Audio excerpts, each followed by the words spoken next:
اب بس آپ کے ذوق سے، یہ بڑی تفصیلی بحث ہے، مگر آپ کے ذوق اور آپ کی ذہانت پہ بھروسہ کر کے ایک جملہ عرض کر رہا ہوں۔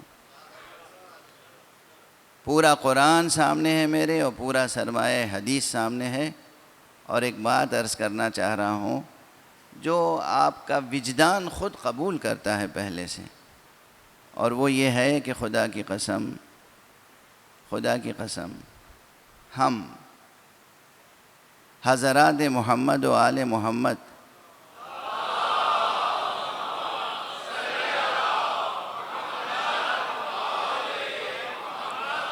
علیہم الصلاۃ والسلام کی محبت، ان کی مودت اور ان کی پیروی کر کے یہ کارنامہ انجام دے رہے ہیں کہ جو جنت ہمارے بابا سے لی گئی تھی ہم اسے واپس لے رہے ہیں۔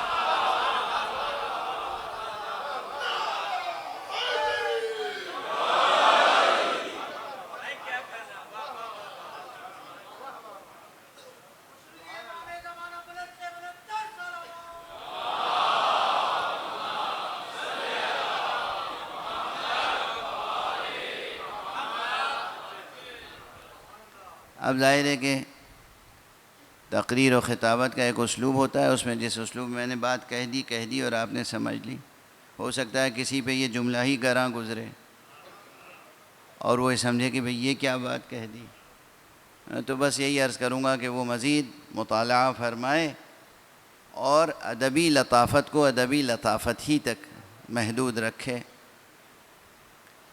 خدا کی قسم دو چیزیں ہیں بہت نمایاں جن کے سہارے سے ہم چھینی ہوئی جنت کو واپس لے رہے ہیں۔ اس میں ایک ہے ولایت علی اور ایک ہے عزائے حسین۔ ایک صلوات پڑھ دیجئے محمد۔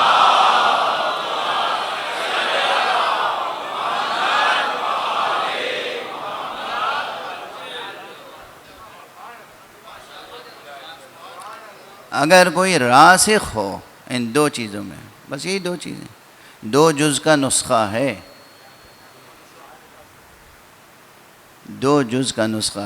ایک ہے ولایت علی اور ایک ہے عزائے حسین۔ اگر یہ دو امور ایسے ہیں جس میں انسان پوری معرفت کے ساتھ راسخ ہو، ثابت قدم ہو، اس کے پاس قرار دل بھی ہو اور ثبات قدم بھی، یہ دو ترکیبوں میں سب کچھ سمٹ آیا۔ قرار دل اس وقت تک پیدا نہیں ہو سکتا جب تک کہ یقین کا سرمایہ نہ ہو، اور ثبات قدم اس وقت تک نہیں پیدا ہو سکتا جب تک کہ وہ یقین عمل کے سانچے میں نہ ڈھلے۔ تو قرار دل بھی ہو اور ثبات قدم بھی، تو پھر ممکن نہیں ہے کہ انسان کے لیے جنت کے دروازے کھل نہ جائیں، جنت کی راہیں کھل نہ جائیں۔ اسی سورہ کی روشنی میں بعض دوسرے مقامات پر، بلکہ ابھی ذہن میں ایک آیت آ رہی ہے غالباً سورہ مبارکہ تغابن کی،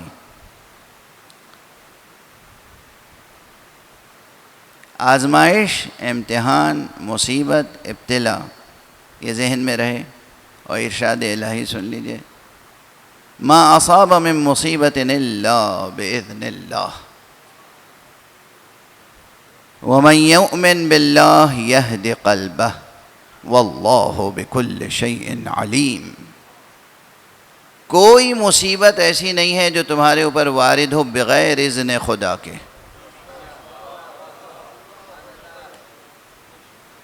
ما اصاب من مصیبت الا باذن اللہ، جب تک اللہ کا اذن نہیں ہوتا کوئی مصیبت تمہارے اوپر آتی نہیں۔ بہت مقام فکر ہے، اس لیے مصیبت میں جزع اور فضع نہیں کرنا چاہیے، فریاد، گلہ، شکوہ، خدا سے شکوہ، دین سے شکایت، دین کی شکایت، یہ کیسا دین ہے، کیسی شریعت ہے، یہ کیسا نظام ہے، کیسا خدا ہے. شکایتیں ہوتی ہیں نہیں ہوتی؟ خوب ہوتی ہیں. ابھی بڑی سے بڑی مصیبت ہو یا چھوٹی سے چھوٹی مصیبت، اگر انسان بے معرفت ہے تو وہ ان امور میں مبتلا ہو جاتا ہے. اللہ کی شکایت، دین سے شکوہ، دین سے گریز، انحراف، یعنی قرار دل بھی نہیں باقی رہتا، ثبات قدم بھی باقی نہیں رہتا. لیکن اللہ فرما رہا ہے ما اصاب من مصیبت الا باذن اللہ، کوئی مصیبت ایسی نہیں ہے کہ جو اللہ کے اذن کے بغیر آئے. مگر آگے کیا فرمایا؟ وَمَن يُؤْمِن بِاللَّهِ يَهْدِ قَلْبَهُ، مگر جو اللہ پر ایمان رکھتا ہے اللہ اس کے دل کو خود ہدایت دیتا رہتا ہے. بڑی سے بڑی مصیبت آئے لیکن اس مصیبت سے نکلیں گے کیسے؟ اس مصیبت پہ قابو کیسے پائیں گے؟ اس مشکل میں کامیاب کیسے ٹھہریں گے؟ اس مزلقے میں، اس مقام پر کہ جہاں انسانوں کے قدم ڈگمگا جاتے ہیں اور انسان گر پڑتے ہیں، شکست کھا جاتے ہیں، وہاں کامیاب کیسے ہوں گے؟ سرفراز کیسے ہوں گے؟ اللہ پر ایمان کے بغیر نہیں ہو سکتا. دنیا کی کوئی طاقت ایسی نہیں ہے جو آپ کو چھوٹی بڑی کسی بھی مصیبت میں سرفرازی بخش سکے. بہت سادہ مفہوم ہے، سادہ مطلب ہے، اور جن لفظوں میں عرض کر رہا ہوں جتنی سادگی سے اتنی ہی سادگی سے سمجھیں اور قبول فرما لیں.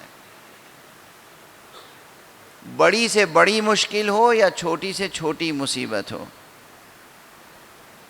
سوائے حق سبحانہ و تعالیٰ کی کوئی نہیں ہے جو آپ کو اس مشکل سے نکال سکے.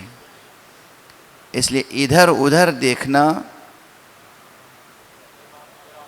کسی کا بھی سہارا لینا،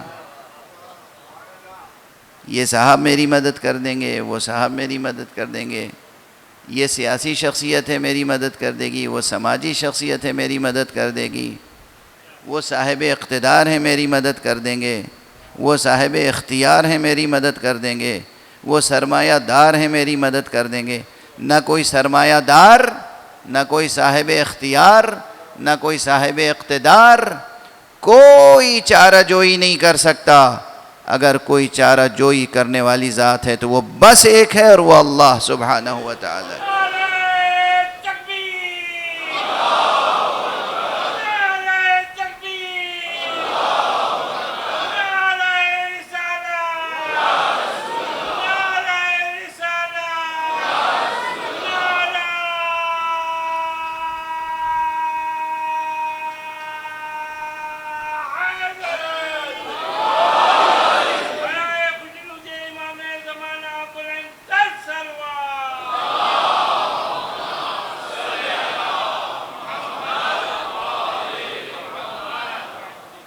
وَمَن يُؤْمِن بِاللَّهِ يَهْدِ قَلْبَهُ، اور جو اللہ پر ایمان رکھتا ہے اس کو اللہ ہدایت دیتا ہے. وَاللَّهُ بِكُلِّ شَيْءٍ عَلِيمٌ، اور اللہ تو ہر شے کا پورا علم رکھنے والا ہے. اللہ کو ہر شے کا علم ہے، کیا ہو چکا، کیا ہو رہا ہے، کیا ہوگا،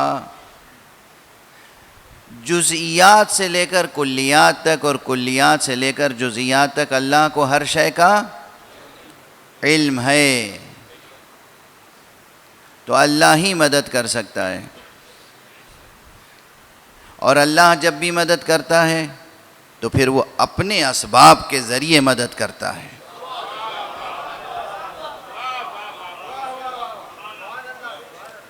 آپ اپنے طور پر اسباب کا انتخاب کریں گے تو کامیابی نہیں ہوگی. اللہ اپنے اسباب کے ذریعے سے جب مدد کرنا چاہے گا مدد کر دے گا،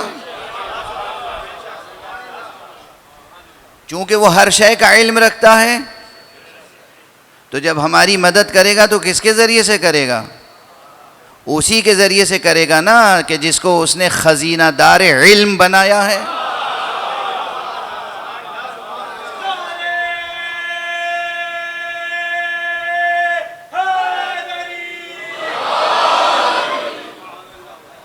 بار بار قرآن مجید میں یہ ہے کہ وہ ہر شے کا علم رکھنے والا ہے.